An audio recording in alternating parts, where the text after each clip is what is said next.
வணக்கம். கட்டாமிட்டா நார்த்தங்காய் பச்சடி செய்யலாம். கொதிக்கிற தண்ணியில நார்த்தங்காயை போட்டு இறக்கி வச்சு அரை மணி நேரம் மூடி வச்சிருக்கலாம். ஒரு இளந்த பழ சைஸ் புளி எடுத்துக்கலாம். தண்ணியில ஊற வச்சுக்கலாம். அரை மணி நேரம் ஆயிடுச்சு. இப்ப நார்த்தங்காயை தனியா எடுத்து சின்ன சின்ன துண்டா கட் பண்ணிக்கலாம்.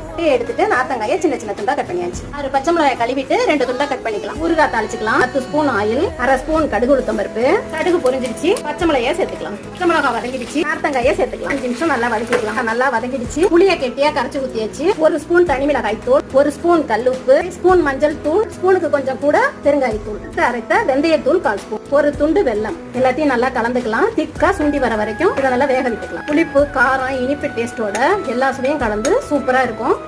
இது தொக்கு மாதிரியும் சாப்பிடலாம். நல்லா காய வச்சு சுக்கா காய வச்சு வெயில்ல அது மாதிரியும் சாப்பிடவும் டேஸ்டா இருக்கும். 10 நிமிஷம் ஆயிடுச்சு. கலரி விட்டுக்கலாம்.